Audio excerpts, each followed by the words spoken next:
Hard Rock Media leero kutuusizaako omukolo gw'abakyala gwabadde gusangibwa Mukono mu ggombolola y'e Goma. Omukolo guno gwabaddemu okuvuga obugaali bw'empaka, mwabaddemu okusamba omupiira n'okuwangula ebirabo byabadde bingi, okudduka ng'asibye ku maaso.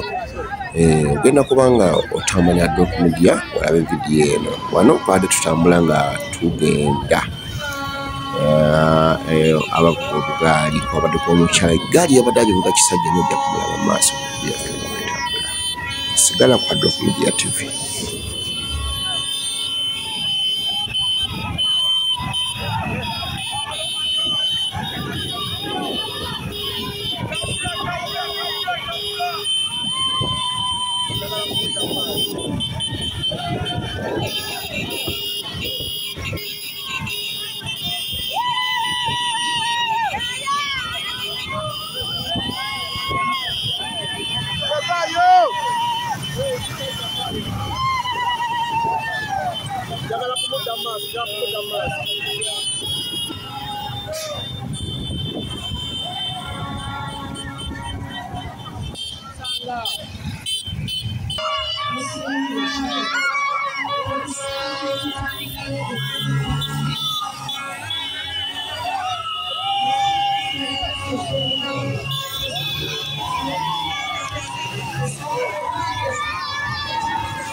Wano wennyini we twabadde tufuukira n'omukyala eyabadde amaze okukulembera bannaabwe ng'ayingira ekisaawe.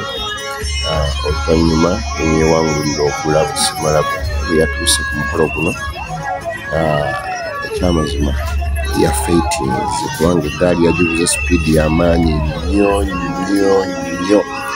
Sigala ku Hard Rock Media TV osobola okulaba ebinyuma. Abakyala baabadde basanyufu nnyo ku mukolo gwabwe. Gwategekebbwa Assistant RDC Madamu Esther Baroma Nakyaze, omukyala oyo nga yakulira Mukono District mu bakyala, mu ligi y'abakyala, omukyala Baroma Nakyaze. Baabadde basanyufu nnyo abantu ku mukolo guno. Kye simanyi baabadde basanyuka lwa birabo oba baabadde basanyufu nnyo nga bajja ku ntulo ya mutima gwabwe. Sigala ku Hard Rock Media TV osobola okulaba ebinyuma. Mpozi sigala ku Hard Rock Media, oyo omu ku mukyala abavuze obugaali n'awangula yabadde namba 2 abantu nga bw'obalaba abakyali basanyufu nnyo omukolo guno. Gwabadde gwakwezza bujja ng'abakyala kubanga ndowooza okulonda kwabwe kutuuse. Kugenda kubeerawo essaawa yonna. Twavudde awo twazze ku ttiimu egenda okusamba omupiira, era omupiira guno gwagenza okuwunzika nga Goma ekubye Central y'eggoolo 1-0. Mwabaddemu kapiteeni waabwe yabadde madamu oyo nga bw'omulaba omunene Madamu Esther Baroma Nakyaze. Omukolo gwabaddeko abakungu abanene okuva mu gavumenti ya wakati, era omukolo guno oyo madamu agenda okusimbawo.